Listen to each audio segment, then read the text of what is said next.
is Marvin. I had served in public office. I had served on the Mitchell County Board of Education. I had served on the mailing board. I had served on the prison ministry board, and I ran for county commissioner. When I ran for county commissioner, I didn't ask anybody to vote for me. Not a single person. I did not spend one penny of money, my own or anyone else's. I accepted no money from anyone. One of my friends took upon himself the responsibility to get some signs and put on the road, Marvin Miller for commissioner, and that was it. I felt honored by the opportunity that I was given by the people of Mitchell County to serve, and I felt like that honor was granted to me because there was a trust that folks had committed to me. As a result of accepting that trust, I felt a great responsibility. Power is a funny animal. Power is an instrument usually that people cling to and hold to and grasp. That is the natural tendency of our human condition. That's just the truth of me and you and a lot of other people, but that power must be tempered.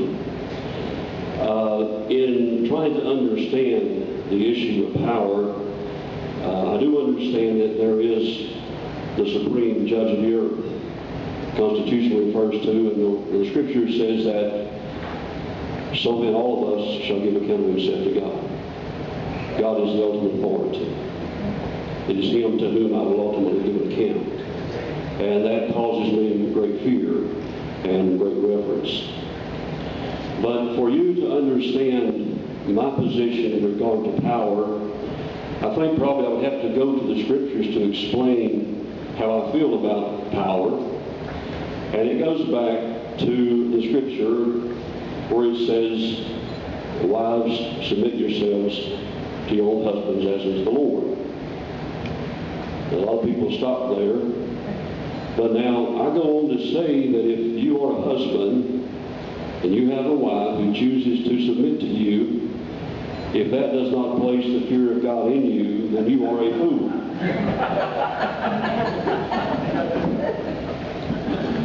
Now that's simply the definition of power. Power holds great responsibility, and we certainly shall give an account for how the power that we have is exercised. I go back in my own personal experience. There were times when I was younger that I chastised my children, sometimes out of my own pride, sometimes out of my own arrogance. There were other times that I corrected my children, and I have gone outside the room and sat down myself and cried because of what I had to do.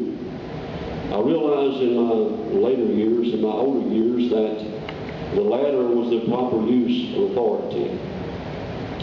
Now, getting back to the subject at hand, we were confronted with a judicial order which basically ordered the Mitchell County Board of Commissioners to provide funding for courthouse security. Now, that is neither here nor there in regard to whether or not we needed courthouse security. The issue that I had to deal with was whether or not that I would submit to such an order. Now, when I took the oath of office, my oath of office was made on this wise. I took an oath to preserve, protect, and defend the Constitution of the United States. That is the supreme law of our land. That is our supreme authority. If I had no regard for the Constitution, I could have simply taken an oath to a rock or some other animate or inanimate object, and it would have meant nothing. But when I took an oath to the Constitution of the United States, it was very sobering to me and very solemn to me, the oath which I had taken. That same Constitution simply states in Article 1, Section 7, first paragraph, that all issues, all matters concerning the levy of taxes, all, shall, S-H-A-L-L, that's not a word that's variable, shall commence in the House of Representatives. Our founding fathers did that because they realized that the power to tax is the power to destroy. And basically, they placed that authority in the hands of the people in government who were closest to the people whom they served. They did that out of wisdom. And when I looked at my own circumstance, I could not understand how the Constitution would allow a judge to levy a tax, whether directly, indirectly, or if we would simply become emissaries or proxies for the judge. I could not serve that purpose or that role.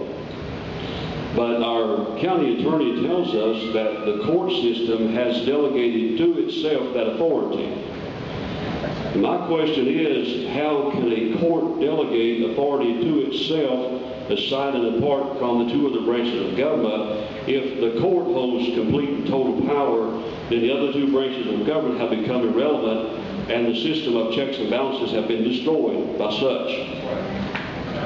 And after pondering and losing considerable sleep, sitting on my couch at 3 o'clock in the morning when I should have been asleep, pondering what I would do, I could find no other commissioners who were willing to take a stand contrary to the judge's order, and thus, since I had no other option, I felt like that I had to submit my resignation, and that is what I did. Now, if I could have had 2 other commissioners to take a stand, then we could have contested the judge's order, and we could have found out where that would have led to. But it was never questioned. Now, as I closed, Tim told me I had 30 minutes, and I'm not going to hold you here that long. As I closed and I began to ponder the exact amount of judicial authority that is possessed by a single judge, say, for example, if the Mitchell County Health Department finds itself short of funding. Mitchell County Health Department, I'm just choosing them out of the blue, that's not any particular charge toward the County Health Department. But suppose they decide that they need $250,000 more in funding. Suppose they petition the court and they request that the court intervene on their behalf. And as a result, the court sees it the way that Mitchell County Health Department sees it, and the county commission is thus ordered to provide the funding for that said request. Then what would prevent the court from having authority to do that? The judges have a natural hunger for power and authority. Some of them use it with great arrogance. Some of them are very pompous. Some of them are very full of pride. That is not the right sort of judicial temperance. In this particular case, the judge simply could have come to the Board of Commissioners and tried to develop some consensus with the board to say that we have a need and we request that you fund it. But certainly I do not believe the judge has the authority to levy a tax either directly or indirectly. Neither can he force those who are elected for that office to do that act. And I hope that you all can understand, I kind of felt like that I had betrayed some people who had voted for me, but I could find no place as a matter of conscience on which I could stand if I remained in office. And thus I submitted my resignation. And I'm none the less for it, as I was none the more for it when I was there. It does not make me who I am. And again, authority scares me anyway. I do not want to lord over anybody's life. I do not want to rule anybody. My desire was simply to serve the county, perform a job, and do the best I could. That's all I wanted to do. And I can tell you, I have a good conscience, have a clear conscience. I never did anything as a county commissioner that I would not be happy for you to look at, behind the scenes or in public. And I'm thankful that I have a clean conscience.